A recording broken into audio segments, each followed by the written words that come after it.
আসসালামু আলাইকুম। কেমন আছেন আপনারা সবাই? আশা করি আল্লাহ পাকের অশেষ রহমতে সবাই অনেক ভালো আছেন এবং সুস্থ আছেন। আমরাও আলহামদুলিল্লাহ ভালো আছি। আমি মিথিলা, পুরো সময়টুকু জুড়ে থাকছি আপনাদের সঙ্গে। ঘুম থেকে ওঠার পর থেকে আজ কেন জানি মনটা ভালোই লাগছে না। কোনো কাজেও মন বসাতে পারছিলাম না। তো কি করব ভেবেও পাচ্ছিলাম না। তো ভাবলাম কি নিজের একটু যত্ন নিই, যেহেতু নিজেরই মনটা খারাপ, যাতে মনটা ভালো হয় বা নিজের প্রতি নিজে একটু যত্নশীল হয়ে ওঠা যায় সেরকমই কোনো একটা কাজ করে নেওয়া যাক। এর জন্যই আর কি চুলে তেল দিব ভাবছি। অনেকদিন আসলে সেভাবে নিজের যত্নও নেওয়া হয় না। তো নারকেল তেল, ক্যাস্টর অয়েল একসাথে মিশিয়ে আমি একটু চুলাতে গরম করে নিয়েছি। হালকা গরম তেল স্ক্যাল্পের জন্য অনেক বেশি উপকারী। তো মাথায় তেল নিয়ে তারপরে টুকটাক আর কি কাজে মন বসানোর চেষ্টা করছি। মাঝে মাঝে এমন মনে হয় যেন কোনো কিছুই ভালো লাগে না, চারপাশটা খালি খালি লাগে, শূন্য শূন্য লাগে। মনে হয় যেন কোথাও নিজেকে খুঁজে পাচ্ছি না। জানি না এরকম হওয়ার কারণ কি। আসলে সবসময় তো সব কিছু একরকম যায় না। মানুষের মন, মানুষের শরীর কোনোটা দেখা যায় সবসময় আর কি ভালো সময়টা দেয় না। অনেক সময় খারাপটাও আমাদের সামনে চলে আসে। তো মনটা ভার নিয়ে আর কি কাজকর্ম গুছিয়ে নিচ্ছে একরকম জোর করেই। যখন এরকম দেখা যায় মনটা ভার লাগে, কোনো কিছু ভালো লাগে না, কাজে তো মন বসেই না। আর কি করব মানে এটাই ভেবে পাই না। তো বসে থাকলে তো হবে না। সংসারের দায়িত্ব আছে কিছু।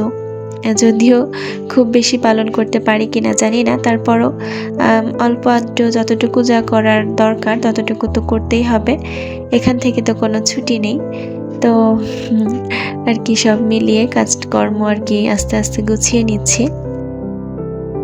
আজ তেমন কোনো ভারী কাজই করব না। সামনে যেই কাজগুলো একদম সিম্পলি করে নেওয়া যায় সেই কাজগুলোই আজকে করছি।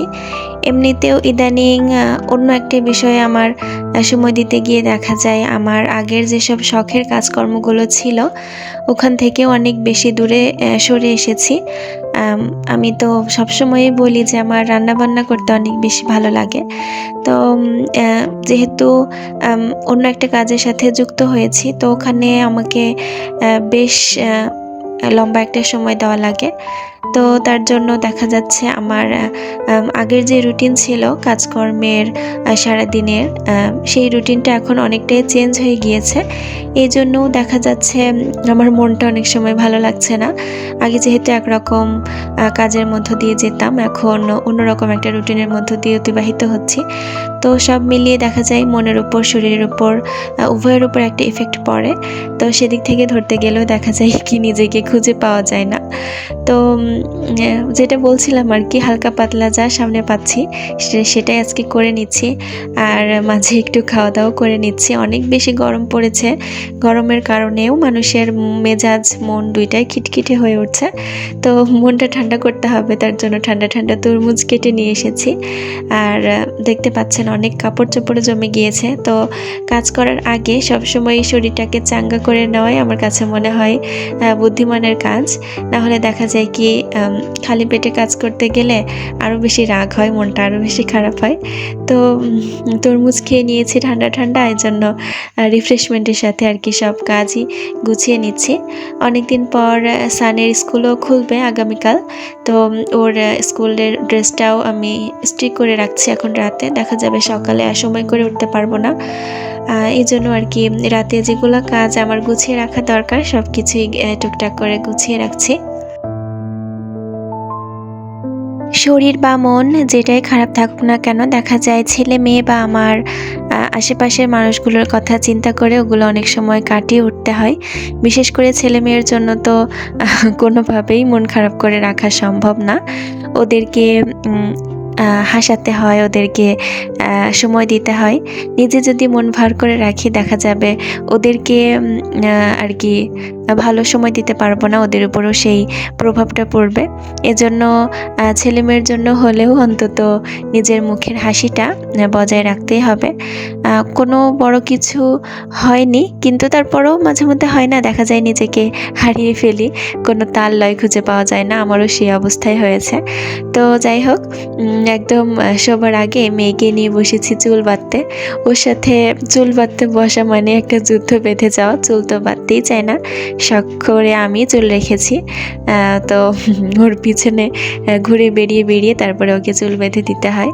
তো চুল টুল বেঁধে ওকে একদম গুছিয়ে রেডি করে তারপরে বেডে নিয়ে যাব একবারে ঘুম পাড়ানোর জন্য।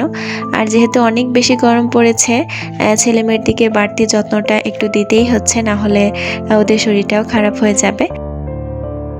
এখন চুলটা তো বেঁধে দিচ্ছি খুব যত্ন সহকারে। দেখা যাবে 2 মিনিটের মধ্যে চুলটা খুলে রাবারগুলা কোথায় হারিয়ে ফেলেছে সেগুলার আর হদিস পাওয়া যাবে না। তো এগুলা দেখতে দেখতেই দিনটা কেটে যায় আর কি। আর এই ভালো লাগার মুহূর্তগুলো সাথে করে নিয়েই আজকে আপনাদের মাঝ থেকেও আমি বিদায় নিচ্ছি।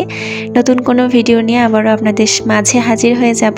সেই পর্যন্ত সবাই ভালো থাকবেন, সুস্থ থাকবেন। আমার পরিবারের জন্য অবশ্যই দোয়া করবেন। আল্লাহ হাফেজ। আসসালামু আলাইকুম।